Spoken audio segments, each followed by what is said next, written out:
मवाएको कि पहिला हाम्रो जुन टाउको पुरै पुरानो एक थिएन सात हो अहिले चाहिँ ठ्याक्कै म मेरो पुर्ख्यौली थलो आदर्श गाउँपालिकामा छु।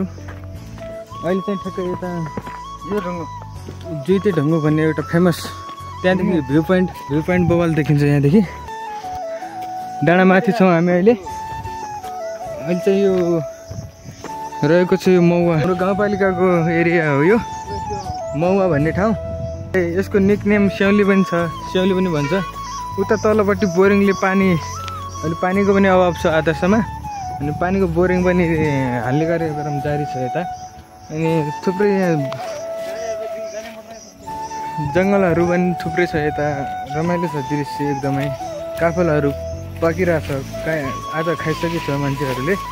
टक्क चाहिँ अहिले हामी त्यो भ्यू टावर भनौँ न त्यहाँदेखि भ्यू हेरेर तल यो बजार एरियातिर हामी तल आउँदैछौँ।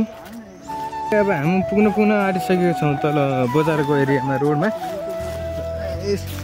उडिरहेछ यार। अहिले चाहिँ पहिलेभन्दा धेरै विकसित र अलि सहजीकरण बन्दैछ आदर्शमा।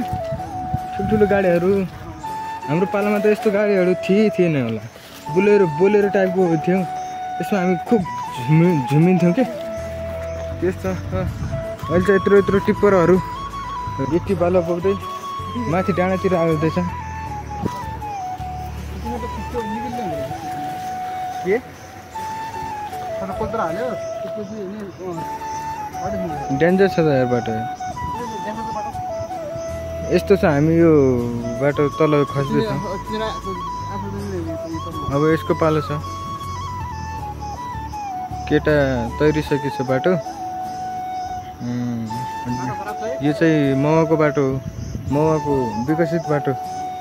यो चाहिँ हस्पिटल हाम्रो सैया कति सैयाको त्यो त थाहा भएन। अहिले भर्खर स्टार्टिङ बन्दैछ। बाटो काट्न सफल भयो। अहिले हामी ठ्याक्कै यो बजार एरियामा छौँ हामी। यो बजार एरियाको भ्यू तपाईँहरू देख्न सक्नुहुन्छ। यहाँ छन् एकजना मान्छे हेर्छन् अङ्कल पनि एकजना मान्छे छन् यहाँको पागल जस्तो। अनि अहिले चाहिँ हामी ठ्याक्कै यो बजारको एरियातिर यस्तो राउन्ड हान्दैछौँ। माथि उता भ्यू टावरबाट आएर यता भ्यू टावर उता हो त हाम्रो गाडी डाँडा। अरे अर्को पनि छैन यो चाहिँ ऊ हो टावर हो यताको। अनि यो चाहिँ अनि ऊ चाहिँ आउँदैछ एउटा ह्यान्डसम कली। यो मेरो लेस खुलिसकेर छ। को बान्ने मान्छे कोही छैन हेर। हेलो भाइ नमस्ते सबैलाई। डडेलधुराको स्याउले भने जस्तै हाम्रो यो डोटीको स्याउले है। यो हस्पिटल हो ल। यहाँ चाहिँ हाम्रो विकास कामहरू ठ्याक्कै यता चाहिँ मान्छेहरूको पिचको बाटो धमाधम चलिरहेछ काम कार्यहरू। ठ्याक्कै चाहिँ हामी यसको आसपासमा छौँ। हामी पनि हेरौँ यहाँनिर बवाल छ भ्यू टावर। यहाँ मान्छेहरू छ अनि यो बजार छ हाम्रो।